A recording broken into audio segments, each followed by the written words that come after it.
Hello.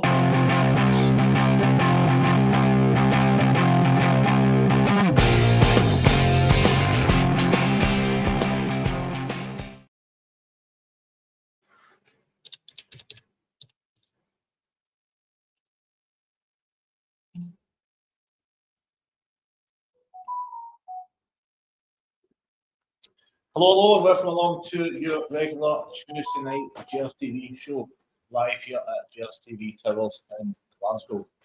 How you doing, Lewis? I know, but I'm a bit confused why you said Gers TV Towers there, as if it's some fucking business hall. Well, Gers TV Towers, almost as BBC Studios, way it's getting. Aye, well, we're just about there. Good man. So Lewis here, and we've got Simon on the controls tonight. Producer Simon. So Simon, can you talk at all? Aye, we're all good. It's all set up. I'll take the comments and call chat. Okay, so Simon's going to come on occasionally, and comments you've got, send them in, and discuss them, and mention them as we always do. So we are barely 24 hours since the big news of Kevin Farewell and Patrick Stewart. Dave along nice, certainly IBROX. And is it sunken yet? Aye, well, as I said in last night's show, and even yesterday's show, IBROX as well, it's more relief than anything, to be honest, that these two are actually finally out of our club. The two that we've been on about for the last 2 or 3 months or so, that have been, well, some of the decisions that they've made are frankly outrageous, confusing, strange, however you want to say it. But they're out the door. I think it's time for a fresh start now. A new manager. Well, a month in the door. Time for possibly still relatively a new manager. Maybe a new CEO and a new director of football. So, you know what? I think a fresh start's what we've needed at Rangers. Yeah, I mean, I still can't go over the timing of it. If I'm being perfectly honest, I know it has been just over 24 hours. It's still playing out in my head, and it's really strange to think about the timing. And just touching on what you said, I mean, Patrick Stewart, I'm sure he has worked hard in his own way, but he's had 4 managers in 10 months. Yep. You know what? Yep. That's it's not a good business. Even at a football club, he instigated a so-called football review, his much heralded review, and it's actually ended up him at the door. Did you see it coming at all? To be honest, no. You know, I'm actually, a slight part of me is disappointed because I made a bet with something in the football, Kevin Farewell, here by the end of January. I said he will be, he said he wasn't, and you know what, he's won. So I'm a bit disappointed at that. Frankly, got to look at the picture here. I'm moving forward, a bit more positive around Rangers, around IBROX. We're happy. Yeah, I think the reaction on social media, talking to people and what talking to people in group chats and daily life is just one of absolute relief. And I can't remember a situation where, let's face it, they're board members, and apart from obviously Craig White, I can't really remember a CEO or a director really causing such anger. And let's call it what it was and what it is, almost hatred towards the CEO and sporting director. Yep. Yeah. I mean, I don't think there's one Rangers fan out there that's disappointed with this news. So, yeah, as you were saying, it was almost hatred, and I don't like to get to that point because I don't hate anyone in Rangers. I don't like that whole sort of thing, but it was actually getting to that point with some fans, and that's when you know how bad it's actually getting. It was some of the transfers under Kevin Farewell in that summer window there. I'm just relieved that we're not going into January. That sort of same full of players. And then Patrick Stewart, I mean, where do I even start? Yeah, I was actually thinking of things over, say that now. And I mean, almost everything that Patrick Stewart has touched is, went wrong. No. And it's a difficult one because he must have played some part and bring the Americans on side and played some part in that deal. But something must unravel pretty quickly. I think it's because it wasn't so long ago that they were ignoring the protests on the chats, and basically saying they've got through confidence.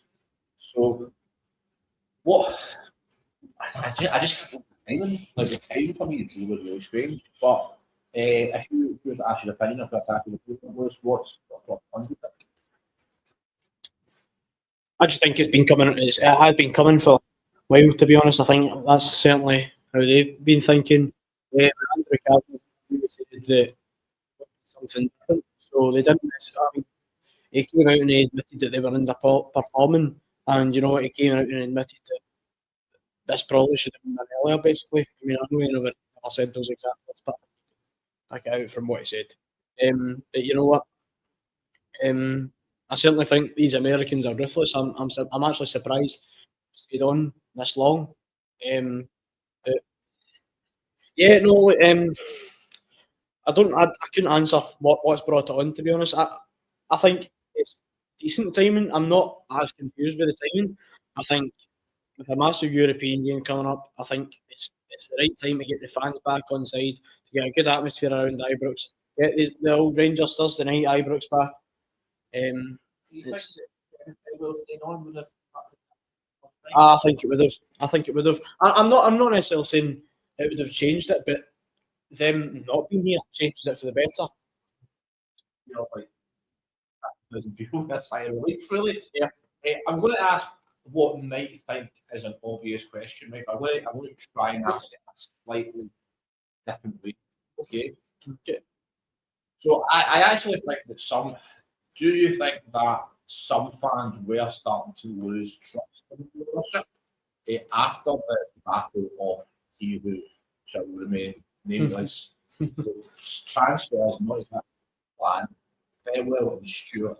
And let's face it, the debacle of Muscat, the process was flat at the start. Do you think some fans, maybe including yourself, will start to lose confidence in the new regime? And how far do you think this decision yesterday well went to that as the fans lose? It's a very good question, Gordy. I'm going to speak on for one side, for a wee change. For a change, I'll go from my perspective. I don't necessarily think I lost faith in the Americans. I was just starting to lose a bit of patience more with, of course, Patrick Stewart and Kevin Farewell, as we all were. So I don't necessarily blame the Americans, because at the end of the day, it wasn't them that brought both Patrick Stewart and Kevin Farewell in. Patrick Stewart came in last December and then Kevin Farewell in April. But a good few months before the deal was actually finalised, 49ers. So I don't blame them at all. I don't hold any heart. I know there is Rangers fans that do, and there's actually Rangers fans, if anything now, feel a lot more not more upset with the board, because they came out only a week and a half, 2 weeks ago, saying that Patrick Stewart and Kevin Farewell had their full support, and now they've just been sacked. So it's a bit. I mean, you can't necessarily expect the board to necessarily come out and say they don't have their trust and they're on for race. The board, they can't come out and say that, but at the same time, you've got to question why so quickly after an interview saying they've got our back. Got their back. Yeah. Maybe start in just one quick question before we do that.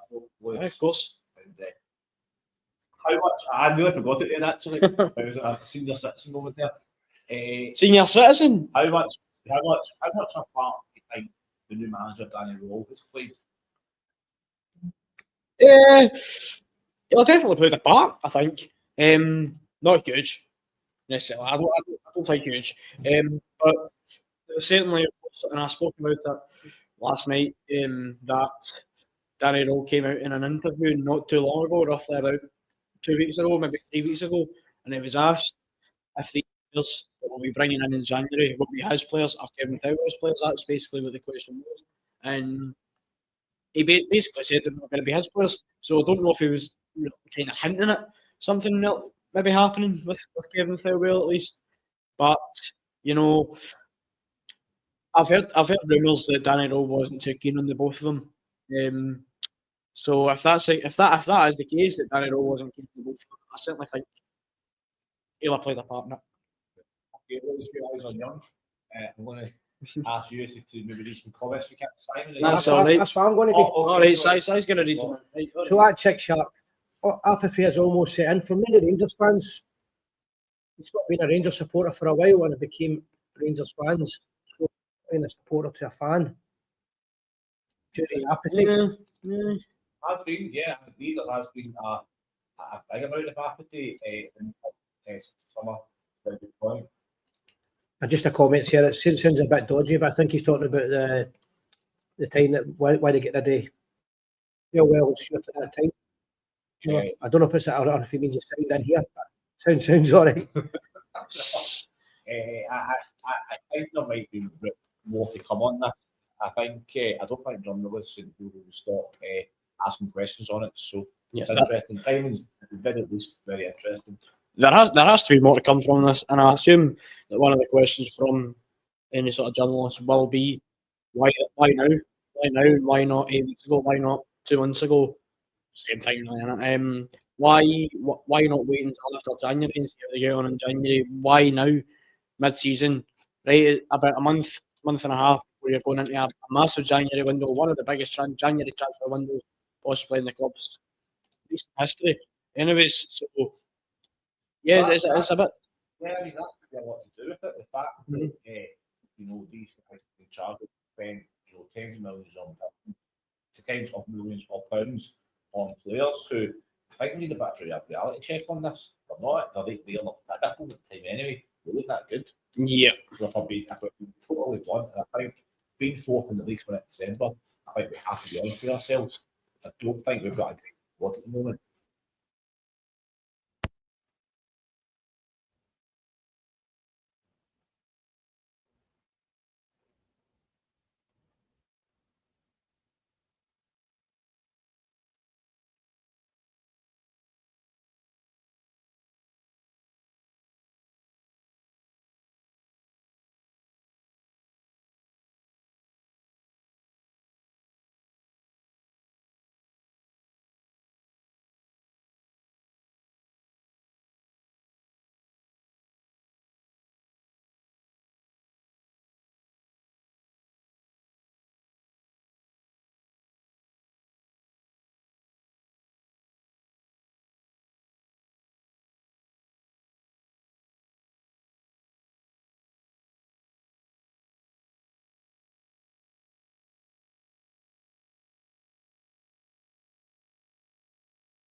But in the last 4 games in the league, Danny Rowe has got 12 points out of 12. So that's something to take away from it. We were, as I actually mentioned in the last night show, there was a point not too long ago that we were fearing being second bottom of the league, and we are now back up with this. So I've not lost faith that we can win the league. I certainly still think we can. I said it yesterday, I said it last night. I think we can still win the league. I think we can still go on and finish this strong. And another good point that Simon made last night as well. I'm like, Two good points. yeah. It's a bit like you with 2 good questions in one show. What's going on? The production values in the CRTV soaring. So I said last night that we're glad that this horrendous split started has been at the start of the season rather than at the end of the season. And like when it was under Philip come on, and we just basically bottled the league title, if I must say. I mean, I don't think I was going to be Nostradamus a few weeks ago when I said that for all intents and purposes, I don't think Hearts were going to be top of the league come May. I still think that we'll have a good season. I think we'll get back to winning ways very shortly. But we've caught up, at least 4 points in a week with Hearts. However, I don't think we played particularly well on Saturday. No. We probably had a worse performance under Daniel, and I think this is now a good point in the show to come our attention to on the park, which have been kind of blown out the water, certainly within the last 24 hours. But should we talk about the game? Yeah, we'll talk a wee bit. Yeah. We'll talk a wee bit about the game against Livingston before we go into the game on Thursday night, a massive European game. But yeah, we'll talk about Saturday. I think the main thing for Saturday is we need our backup defenders are, if I must say, horrendous. They're not good enough. Yeah, yes, Fernandez scored from a corner. Yes, he's about 7 foot tall. You're expecting him to win headers from corners. I'm going to be blunt about it. You're expecting him to win headers from corners. But that ball over the top for Livingston's goal, and the fact that Livingston actually should have had a penalty, and I hate to say it, they really should have had a penalty. We could have been 2-1 down in half an hour going into half time that game. We could have been 2-1 down. So our defence is absolutely rank on. Yeah. As you said, Saturday was a very poor performance. It was not pretty to watch. I think all Rangers fans put. Not pretty to watch on Saturday. It was a pretty close performance. I think we're all glad that we all obviously got the 3 points, but at the end of the day, that is all that matters. But I'm still concerned. I'm still concerned with the football. Yeah, I mean, sorry, I'm just, you want to keep talking, Lewis? I'm just. Yeah, no problem. I mean, the 2 goals that we scored, the first goal, of course, from a set piece. You've got Scott Fry, the new set piece coach, making an instant impact. And it's simple as, I'm going to say again, Si made another good point last night, for once. 3 good points. Three good points in the one show, yes, I know. I think I'm just saying all sides sports now. It was so simple. There's a big boy in the box, 6'5", 6'6". Play a high ball into the box, and he's going to win the header. And it was a very, very good header, very good header, very good cross from, I believe, James Tavernier as well. So I was impressed at that. I think we'll see more. I think there's going to be more to come in terms of the set pieces. I think we'll certainly see them drastically improve. So, yeah, Livingston's goal, it's that simple ball over the top, simple ball through the middle that we've been on and about in the channel for so long, even under He Who Shall Not Be Named. It was the same. It was that simple ball through the middle. So that's just, well, to put it frank, it was schoolboy errors. Yeah, I mean, we've been saying it on the show week in, week out. I don't think it takes a particularly great tactician watching the football to work out that even now it was balls along the ground, balls over the top, as long as it's in the middle of the park where 2 defenders splitting off each other, then it splits our defence, whether it's on the ground, on the deck, or over the top.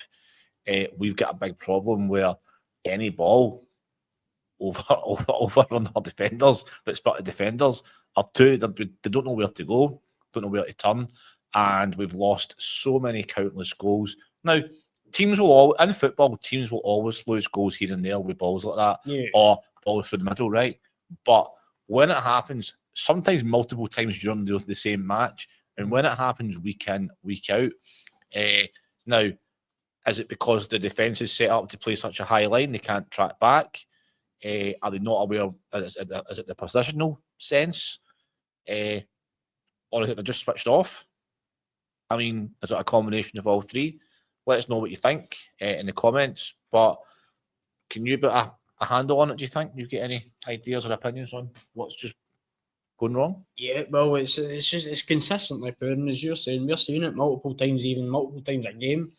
We're seeing it, so I think it's I think the defenders are falling asleep. We've seen it going back to August, actually. Now we're going back to the Bruges home leg, and we've seen it with Giga just completely falling asleep. Well, the whole defence really fell asleep for that. I believe it was the first or second goal. I can't remember. My mind's kind of blanked it out, which I'm quite glad it has done.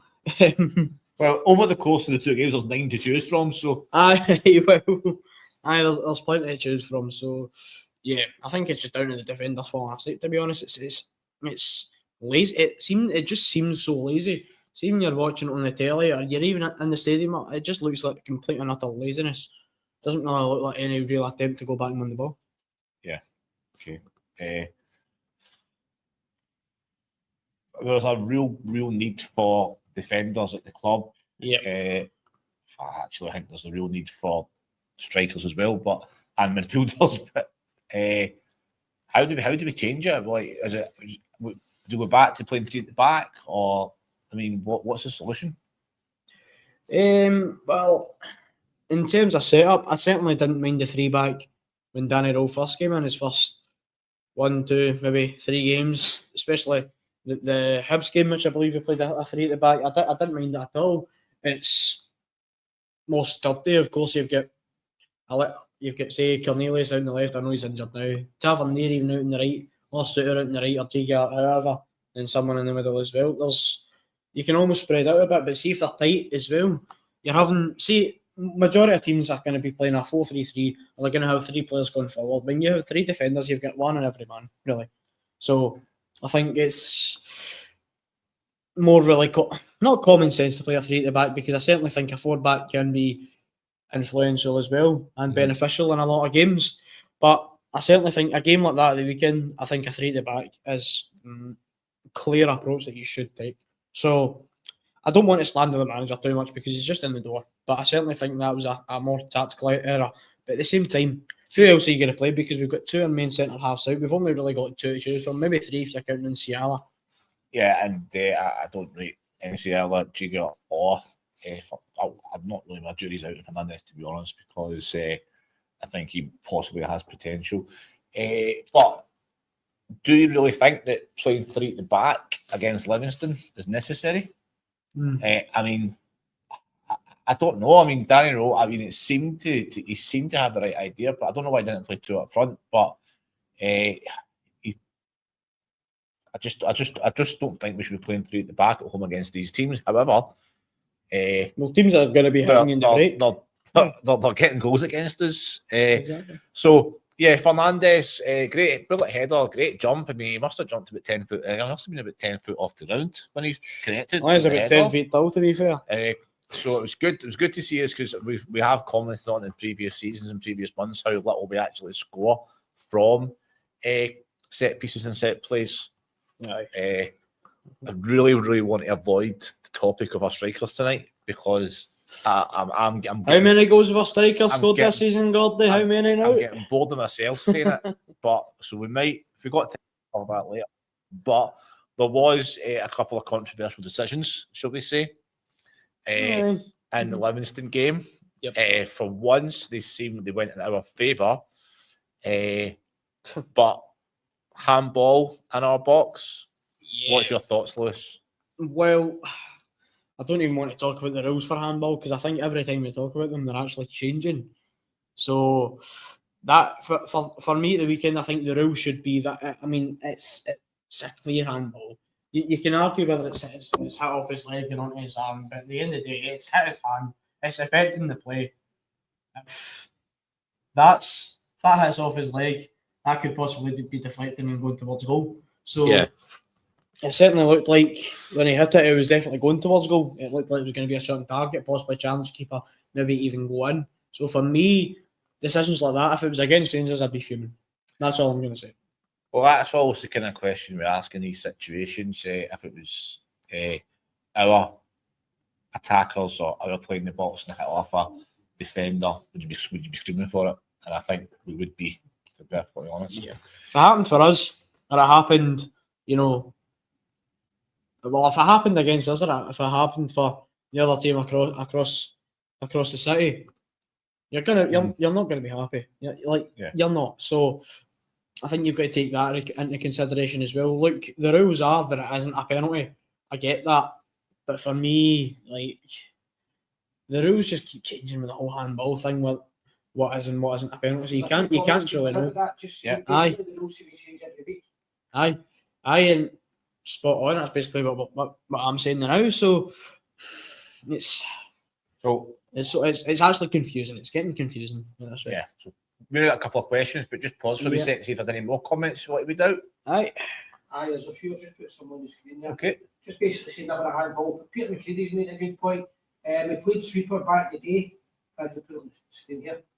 Peter McCready said they played sweeper back in the day, gone by, and he could read the way the opposition is playing. Never defence, including our captain, didn't work out that every time Livy got the ball, they pointed it. Yeah, exactly. The game. Exactly. These teams are going to play it long. They're going to hit us in the break. They're going to basically Try and catch us when bully we're us. sleeping. Yeah. Bully us. Uh, Yeah, you're right. I mean, every time we go to Rugby Park, the same striker scores the same goal against Suter. So, yeah, good comments. Personally, I think Ivana, because he's not a football man, he thought giving away that money, I would let them run the club because they were looking in from afar, believing we would be in good hands with them. So I had to basically Well, to say that. Well, I think it's a bit harsh to say he's not a football man, considering they're both Kavanagh and Parag Maratha, the chairman and co-chairman of Leeds United, and have been for the last 2 or 3 years. I mean, they've been in sports for probably a good part of their life as well, with the 49ers. Of course, American football and real football, if you want to say, are a totally different game. But these soccer, if you want to say soccer, but these Americans are coming into it more as a sort of not business approach. I don't like saying that, because I don't like the whole franchise thing that goes on in American football. I don't think they're approaching necessarily with that approach, but they're wanting football men in the door because realistically they know more about the game than what they do. So yeah, well, what was the comment there? Sorry, I kind of forgot to say. Basically, for want a better thing, just to hopefully summarise it, is that they gave Stewart and Thelwell money and a free rein because they thought that they would have better expertise than them, and they've realised that it's now been a mistake. Well, I'm surprised it's taken them this long to realise it's a mistake. And as I was saying earlier, I think that'll be one of the questions that journalists ask them when given the chance. Why now? Why not 2 months ago? Why not 6 weeks ago or whatever? So, yeah. Yep. Okay, so just kind of... There's another one here, Danny Rowe. I think he's had a word with Kavara saying that these players were brought in there they're not good enough to work with, and he's no longer, let's be honest, none of them would trust Thelwell in January. I was basically saying that Danny Rowe had no trust in the last setup, and he's maybe suggesting to get rid of him. Nah, I'd be surprised if I'd be surprised if there was anyone in the door that had trust in them, considering you look at the money that was spent, 25 million or so in the summer window, and you look at what we brought in. And I'm not going to try to turn into you. We're talking about the strikers with the goals and all that. But with Chermiti and Majowski, I think they scored a combined 3 or 4 goals between them. I mean, at 3. Stats man here. 3. So unfortunately, it's like we are here to talk about the game, and a big part of the game is the fact that we've got strikers that aren't scoring goals. However, what I would say, and I have mellowed a slightly on this with the strikers, is that I look at players like Antman, Asgard, Diomande, who are meant to be creative players, and I don't want to start talking about assists and stats and assists, but I'd be interested to see, we're whipping out the XG stats next week. Well, I mean, if it doesn't tell you everything about a game, but it tells you it tells you a direction of travel. If we're creating 30 chances a game and we're not converting them, that tells you it's the striker's fault. Oh yes. If we're not creating if we're only creating a handful of chances, but the strikers are scoring, then that tells you that it's the creative player's fault. Right now, it's both, I think, for us, because we're not creating a lot of clear-cut chances, and when we do, the strikers are kind of misfiring them. But I honestly, I'm struggling to remember a bit of play for the whole season where Asgard has, beat a couple of men and set up a goal. Dundee United. Okay, like once, right? To be fair, that's the only one I can name. So let's just give them a bit of and say it's 3, right? Okay. But how many games we've played? We've played 11, 12 games in the league. We've played 4 games in Europe. We've played. No, we've played more than 4 games. I know. Well, Asgard's only played in the Europa League. We've played 4 games. So I mean, I think he must have set up one or at the very, very most 2 goals. Now, when you're playing for Rangers, you can't get away with that. No. And Diomande, I think Diomande was credited with the goal on Saturday and scored it after a big delay. And I do think Majowski came on and played okay, To be fair to him, He came on and made a positive impact, Yeah. especially that run that he made for the second goal. yeah, To get in there, reach So- the ball. fair play and fair Yeah, of course. credit when it's due. Of course. I just think the Delo, didn't do much, but he had a great effort out of nothing with creating it himself. So they are trying. It's just very, very, very concerning that we are now coming into a very important part of the season, which December and the Overfund game in January Yeah. Well, I think could make or break whether we can challenge for the title. Yeah. And we need this needs to get sorted out. Raskin is still capable of doing it, but Diomande, he's not really done too much this season either. So how can we get these guys going, Lewis? How can we get Asgard, Diomande, Antman, and then Gassama's done okay since he came in, but he needs more consistency. What's the secret? What are we missing here? Sorry to put you on the spot. no, you're fine. I don't think there's necessarily one thing that you can say that's going to improve all these players. Antman is definitely a player that there is quality. So same with Gassama. As much as he had quite a poor game at the weekend, Antman's been okay. He said one or two fantastic games. The rest he's been a bit really invisible, if I need to put it so blunt. So I don't think there's necessarily one thing. There's a lot of technical ability in that squad, but I just don't know if it's quite suited to Scottish football, because as we all know, the Scottish game is very physical, and your players like your Diamandes, your Asgards, maybe even Gassama, maybe not so much your wingers. I don't think it affects your wingers as much, but your midfielders, your players in the middle of the park, even your fullbacks as well. But we're talking about Diamande, Asgard, Joe Rothwell as well, who we've not seen in action for a long, long time, specifically since Danny Rose came in. I don't actually think he's played any minutes since Danny Rose came in. Correct me if I'm wrong, guys in the comments, or Gordy or Sai, correct me if I'm wrong.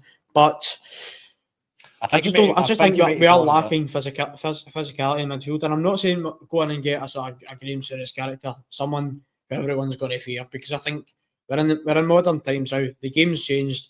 I don't think you can get away with anywhere near what players like your Graham Souness, even your Roy Keane's got away with back in those days. You're right. I think you're definitely right. He's not starting the game. Aye. I think he might have put as a sub, but I mean, again, that just shows you like the transfer. I mean, he's got a good pedigree. So all these players have got good pedigrees that were brought in. Looking back, and I actually think he started the game away to Bran. I'm pretty sure he actually started the game away to Bran, but we've not seen any of them, so we don't surely know how he's going to play in a Danny Rose setup. I would like to see it, because when Joe Rothwell came in, he was probably, by the end of the summer window, he was probably one of the players who I was more excited about, because he had that pedigree. He played in the Premier League. He played with some okay level clubs, your Bournemouth, your Leeds, your Southamptons, of course. Southampton aren't doing necessarily too well, but Leeds and Bournemouth now in the Premier League, Bournemouth doing well. So there was a lot of excitement with some of the players that we brought in, your Gassamas, your Rothwells, even Asgard, who I thought was going to be a fantastic signing for how well he did with Wigan for 5.5 years. Then he did well with Luton in only 6 months. So I was very excited, and frankly, I'm disappointed. Miovski's the biggest disappointment for me, though. I'm obviously disappointed with Chermiti by how much we spent on him, but I think no one expected him to live up to that 8 million expectation or price tag. Not straight away, anyway. No, certainly not straight away. But Miovski's the biggest one that I've been disappointed with, because it was the one that I thought would be able to come in, hit the ground running, score goals quickly, because he's played in Scotland before. He played with Aberdeen for 2-3 years, and he scored goals. He scored goals in big games. So I don't want to call him. I don't want to say he's poor and that he's not good enough for Rangers, because I really hope he comes good. Same with Chermiti. I hope Chermiti comes good, and I hope he does live up to that £8 million price tag. I don't see it, but I see it more with Miovski than what I do with Chermiti. My own personal opinion is that they're struggling with the pressure.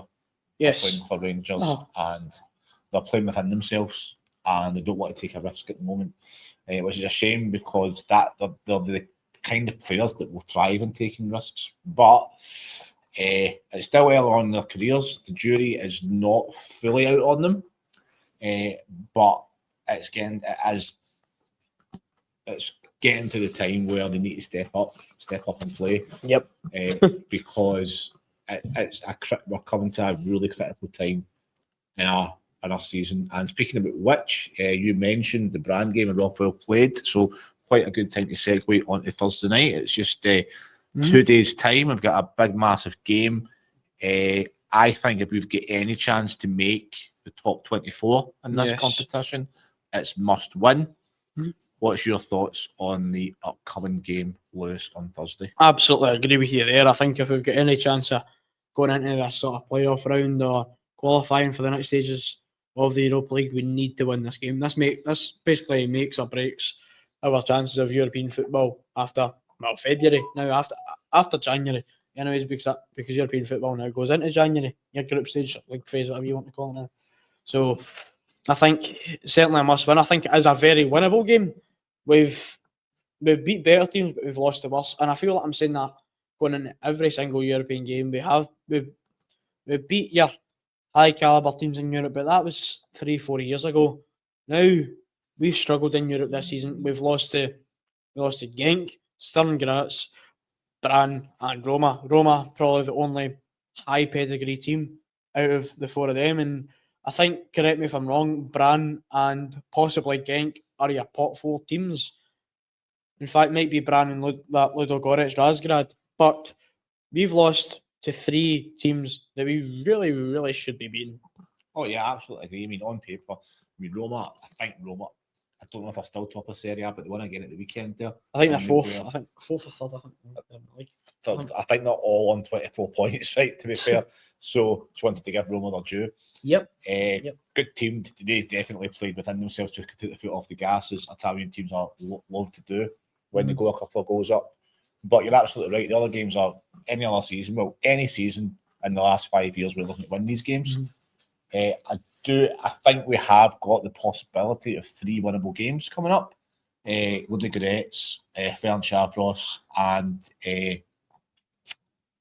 Braga. That's the game in 2 days' time. I think Porto is going to be a stretch unless we do somehow get these guys thriving up front. You never know. You never know. You truly never know, because that game's not until January. You never know who we bring in. I still think we're capable. Based on what we've seen so far this season, you think we've got no chance. However, we've said it before, there is something about IBROX on a Thursday night. The atmosphere will be a lot better, more positive after the departures of the 2 Ronnies on Monday. And I think there'll be a feel-good factor. I think the fans will be not more passionate. That's the wrong word to use, because they're always passionate. What I mean is they'll It'll just be overall a better vibe. Yeah, that's just a general positivity, more of a positivity. You'll hear it in conversations. There'll be less moaning and groaning. You'll see it and hear it in the pubs before and after. I think you'll see the fans get behind the team more instead of booing them or shouting abuse. Yeah. I think you'll certainly see fans more cheering, applauding, getting behind the team.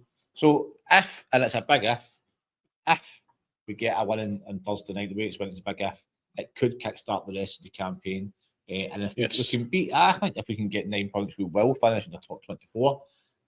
But we're giving ourselves such a mountain to climb, and it's going to be tough. But we're eternal optimists, and that's what football's about.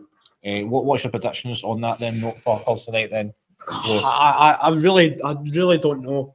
I think we will concede a goal, and I think we'll concede first. I do think Braga will take an early lead, as much as I really hope I'm proven wrong. But I would like to say 2-1 Rangers, and I would like to see it. You're not the Gers TV. If you like to say it, just say it. Go. I'll say 2-1 Rangers. To score and a Tavernier penalty. Good. So that'll be his 3rd goal of the season then. Simon, you want to give a prediction for Thursday night? 2-0 Rangers. 2-0 Rangers. Okay, there you go. And yourself? Well, I think. Don't say we're going to get beat. No, I think there's going to be a different feeling on Thursday. You said the right word, a different vibe. Mm-hmm. I think there'll be a genuine positivity, a warmth, a much more positive vibe. Keep saying it. And I think Rangers will come out the traps, and I think there'll just be a collective side. Apparently, Patrick Stewart wasn't the best to work with. I don't think there was a great atmosphere at the club. I think everything might just, the clouds were lifted. I'm going to go for Rangers 3, Braga 0. Well, I certainly hope so, because that would be that'd be a very strong victory in Europe that I think the players would be a lot more confident that we could march on to the next 2 or 3 games in Europe. Of course, you've got Ferencváros, you've got Ludogorets and Porto away, which of course are massive ask to get 3 points, even a point away to Porto. But it'll certainly give them a lot more confidence. A big boost. 3-0 Rangers would be a fantastic result, especially going into the weekend as well. I don't know if you guys will maybe do a show leading up to the Falkirk game on Sunday, but that's a very massive game, and that's a hard game as well, because Falkirk are in form. They've just recently beat Dundee United 3-0 away from home, a newly promoted side. You never see that. And I think I seen something. They should have beat us at the Falkirk Stadium. So. They should have beat us at Falkirk. So To be fair, you can see that every team. True. Yeah. But they're not a team to mess around, and you're thinking a newly promoted team at home, we should be thumping them. I'll say we should be thumping them at home. Okay. But that's not. I don't think that'll be the case on Sunday, because they're a strong team. But I think if we can get a big win, a big boost around the squad, a big boost of confidence, I think that'll set us up perfectly. Okay, going to end the show very shortly. There is one kind of topic I want to touch on quickly that broke tonight. Yes. And some positivity. Just before that, any comments? No, just highlighting some of them there. But apparently the weekend, Mark Catley was at speakers night, and Mark Catley was asked would he play Shamiti if he was a manager, and he said no. Okay. Okay, I mean, I think Shamiti, I don't know. I think he has to go out on loan, and he has to go out on loan to a lower league club, maybe Championship, League One. Possibly even go to a team in Portugal as well, back in his own country for 6 months or so. I don't think he would. I think a team like Braga would be perfect, because I seen a comment there. They're sat 7th in the league, which is underperforming for a team like Braga. They're probably your fourth biggest or best team in Portugal, so they're certainly underperforming. Yeah, for sure, mate. And I really don't think a team like Braga's going to take Shamiti. I mean, they'll look at his record and go, no. I really don't think a team like Braga. Honestly, I cannot see him going to any kind of mid-level club. No. I think Shamiti's main focus has to be scoring goals. He has to work out how to find the back of the net, and the only way, if he's a good player, he's going to have to suck it up for 6 months and go somewhere where he can score 15, 20 goals. Mm. That's just my opinion. You could argue that he could go not poorer league, because I think that's a bit harsh to say, but a poorer league across Europe, but a more top team in that league, where he's going to be getting chances and he's going to get the chance to put the ball in the back of the net to get a bit of confidence. I think he's a perfect sort of player for the weekend. I think if he was to play a full 90 minutes against Falkirk, I think we would see him score, or at least get create some great opportunities to score.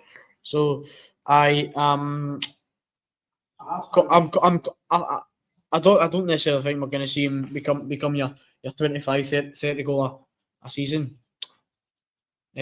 striker. I don't think we'll see that come from him at all. But you never know. You never know with Rangers. You've got there's definitely talent in that squad, and I really hope that they come good. Yeah, I mean, we've said it before. I think there's players in there. I think they have to live with, and they have to understand and deal with the pressure of playing for Rangers and wearing that shirt. It's an iconic shirt, as we all know.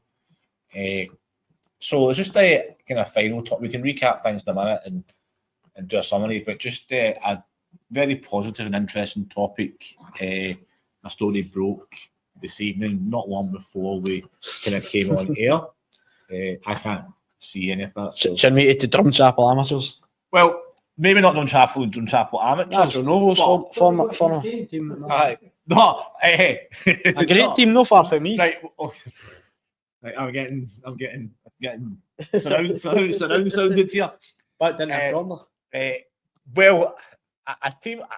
See, I know you wouldn't never happen, but see a team like we've got an affiliation like Raith Rovers or Linfield, somewhere you could just go and bang in just for 6 months, just go and bang in 20 goals, and then he could get that confidence back. I mean, that would never happen, but it's just my opinion. So something I would want to touch upon, want your opinion on this, Lewis, and then anyone out there as well, when he comments. Rangers have announced that they will be doing what they call a consultation with the fans. Yep. And it's going to be quite far-reaching and quite wide by the sounds of things. And they are looking for suggestions, ideas, comments, plans, basically how to improve the match day experience in and around the club, alongside other things like perhaps stadium expansion, etc., etc. So, any thoughts on that, Lewis? What if you go to the games regularly, as we all do? What would make your day that? And obviously a win, right? And strikers scoring goals, right? So let's just assume that, you know, our strikers are scoring more than 6 goals in 46 games. I had to get it in there, right? And we're playing well, we're top of the league. Right? Assume all that's going well, right? But the actual match day experience itself, what would you like to see at the club? I would like to see the stadium packed out absolutely every single game. I would like to see the fans getting behind the team. That's why I think this is massive on Thursday night, and I think I actually disagree with you when you're talking about the timing of Thelwell and Stuart getting the sack. I think this is good timing, as much as I do believe it should have happened a long while ago. But now that I look at it, it's good timing going into a massive game. It's a great time to get the fans back on board. Great time to get the fans behind the team. Give them the best possible chance to win games. So I think if there was to be an IBROX extension, I think our main focus is getting bums and seats now at the moment, because we've got to be realistic. The only games that we're getting a full sold out IBROX are your old firms, your bigger European ties, and potentially your games against Aberdeen, Hibs, all depending on how we're actually playing in the league. Yeah, so interesting comment there about German football. And Yeah. so, sorry, just what I was alluding to there, Lewis. And by the way, I don't think the timing's bad for Thelwell and Stuart. It's great timing, because if it did it any day, it would be great. But I was just a bit surprised at the timing, that was all. I was a bit shocked, that's all. But what we're talking about, making it a better match day experience, the facilities, if you like, or is there anything they could build? So obviously we've got Edmundston House now. Let's have a beer in the stadium. That's the best experience. Okay, not so much Rangers can do about that at the moment. I'm sure that will take part of the thinking. But what about entertainment before the game, after the game? I think after the game is a big opportunity. After the game, if we could get a beer, I'd love to. Yes, stay at IBROX and see a concert or something. Or certainly. Well, I don't necessarily know about concerts, but I'm not talking about Harry Styles or anything like Simon's band, or, better catering. Yeah, I think that's something that majority of Rangers fans have yearned for a long while. Yeah, the pies aren't great. They're dear. It's drinks are dear. Even like a wee bar of chocolate, you're talking £150, £2 for a wee bar of chocolate. A packet of crisps, you're talking the same. The catering's poor IBROX, I think. And we need to make the whole never enough. Well, and there's never enough as well. You go and they're advertising like chicken curry pies, doner kebab pies, and you're asking what have you got? Steak and Scotch pies. That's all they've got. And about £4 each. Catering, okay, yeah. I think if we had a better catering offer, we can make more money out of that. Yeah. What about in the car parks or anything around IBROX? Can we do a kind of entertainment there? They've started to do a little bit here and there, but what would you like? Because can we do anything there? I think. Well, majority of games, if not every game, New Edmundston House is available to all fans that have a ticket to the game, and most of the time it's quite full. And the few times that I've been, and even if it has been a smaller game, say a league fixture against a bottom 6 team in the league, it's pretty much full. And majority of people are having a beer, having a juice, whatever, drinking, not drinking, whatever, having something to eat. And there's always some sort of, there's either an ex-player or a singer up on the stage talking, or singing if it's a singer, obviously. Hate to state the obvious. Yeah. But no, like entertainment, I think that should probably be the least of our worries right now, because there is already a good bit there, and the fans enjoy seeing whether it's Marvin Andrews or Ian Durant, or if it's somebody for the Rangers B team or the women's squad or whatever like that, going up there and answering questions, or asking questions to the fans. The fans love that. We all enjoy that. So I certainly think entertainment's not great. Something else for me is better car parks, because I believe one of the car parks are shut because they're building houses. But you look at a lot of the NFL stadiums, and I don't think we're ever going to get to level, but you look at the parking spaces, you look at how much parking there is. There's probably about 5 times the amount of space for parking spaces than what there is for the actual football, for the actual sports ground, if that makes sense. The way I worded that, I don't quite know if that makes sense. But, I mean, certainly the infrastructure at the club, I think the transport is poor. Because let's face it, the infrastructure is so poor that everyone's more concerned about getting out of the stadium to get home. So you've got they call it Subway Loyal, but if you're waiting an hour to get home, then you can't really. Sometimes you can't blame them. So just the question I'm going to ask is, what about reopening the train station from Central to IBROX? Right now, all you're relying on is a subway, which is crowded, and you can't. You're the only way that folk are actually getting to the games now is if they're driving and they've bought a car park space, a supporters bus, or getting the subway, which they're potentially waiting, an hour, half an hour, 45 minutes, or whatever. They're waiting a while for it. So I certainly think transport to the ground needs to be improved. I know there is buses that run from Paisley Road West. Horrific. They are poor. You can get the 9A that takes you into the city centre, takes you into the Buchanan bus station. And that just drops you off to the station. traffic jams. And of course, like traffic after the Rangers games, specifically like your motorways and all that. It is poor. The transport is poor, but I think we're going to come on to the point now that we were all talking about stadium expansions and things actually inside the ground. I seen a wee comment there about flute bands at half time. I know they do that over at Linfield. I think, to be honest, you not struggle to get away with it over here, because I think it's a bit more than that.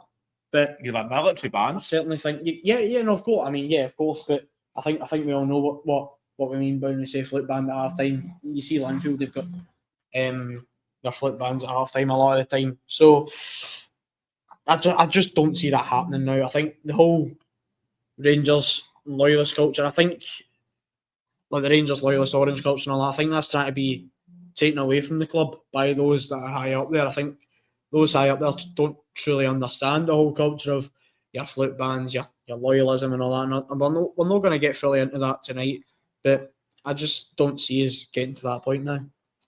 Well, I mean, I can't see it ever be a situation where there's a flute band at halftime playing the sash on the flute as much as... I think a lot of us would enjoy it, but... Yeah, I think, realistically, but I think... of course. I just getting back to a minute ago, we'll maybe get onto stadium expansion in a wee second, but just getting back to the infrastructure, it's something that nobody thinks about really, and where else in Britain do you have 50,000 people going on a weekly basis?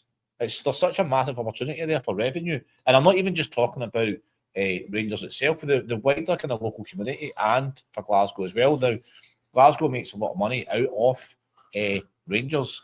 But if you had better transport lines at a train station, then that would encourage people to leave the car at home. Better than it. I know we're not maybe want to talk about environmentally friendly policies here, but having... Starting to sound like the Green Party. Don't really. I mean, I'm really just talking about a common sense idea for making money, but it's a benefit. People would actually think about that benefit. If you had a train station at IBROX again, which has been in the past, I'm sure, then that would encourage people to leave the car at home. It means there's less footfall, there's less rush to get to the stadium. If you know that you've got a regular train going into the city centre every 15 minutes, every half an hour, you're going to stay for 90 minutes for a start. I think that you're going to go for a pint at the Loudon or Edmonton House, or you're going to stay for the post-match entertainment. One of the biggest fears people have at the moment going to football is how they get home. Yeah, I know it's daft to say, but we need to be, if we want to have these conversations, then we need to be realistic with what people are saying. And so having better transport links, I think, would and if you increase the stadium size as well, it will encourage people. If you get 10,000 extra seats at IBROX, you're going to have better infrastructure. Yeah. I mean, I think it would be tough to expand the stadium, considering, as I said before, we're not getting sellouts every game as we did maybe 3 or 4 years ago. We're certainly not getting as much sellouts in the ground, and I hate to say it, but the whole people leaving after 70 minutes, and as you were saying, this is why better public transport to the stadium would be so beneficial for the fans, but also for the team, because those last 10, 20 minutes in a game of football can be crucial, can totally change the game. And the fact that you're getting half the ground, at least half the ground. I mean, you look at the game in Saturday. That's actually a great point, and that is what I was alluding to. But you've actually put it perfectly. Yeah, like you have put it perfectly. You're getting half the stadium leaving by a 70, 80 minute mark, and it's something that Rangers are actually known for, and not in a good way. Yeah, obviously not in a good way. But because part of the, as I say, I don't want to go back to it, but it is about, after 60 minutes, 70 minutes, your mind naturally as a human being goes on, right? Well, how am I going to get home? And I just think if you had regular, I mean, there's a train station at Cardonald, there's a train station at Glasgow Central, so I was in between. It wouldn't be actually that hard to connect up these stations even all the way to Paisley, but I think the main concern first and foremost would be from Glasgow city centre. But there shouldn't be any issue at all when you're having a train line running from IBROX. And what you could do, Glasgow's one of the only cities in the world without an actual direct train link to its airport, so you could actually have that line, airport, IBROX, and but I've seen a wee sort of project that I think somebody for the city had done, and it was sort of a train line that was mapped out like London's one. It was me, that's why I'm talking about it on the show. And it did include that whole Glasgow, and it included IBROX as well, and of course. So it's just a massive opportunity we're missing out on. If we had, say we had 10,000 extra, and I think the problem is not really our games selling out, because if the season tickets are maxed out, it's people actually going to the games. Yeah, I think that's a good point for us to finish up on. I know there's European football on tonight, there's Champions League football on tonight. I think we all wish we were playing tonight or tomorrow night. the way the European games have went this season, I'm not so sure, mate. But fair enough. Some big games on tonight.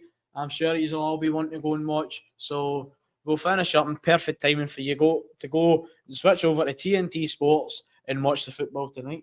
And you want to finish up on, Gordy? It's a great advert there for TNT Sports. There. That was great. You want to sponsor us, TNT? I mean, just want to say thanks very much for your shares, your comments, coming into the show. Thanks very much on behalf of the Gers TV from myself, Gordon. Good night, Simon. Any last messages? Okay, great. You going to say any last words? I was going to say that's quite threatening. No, not at all. And thanks for coming tonight. And always remember, Lewis, we are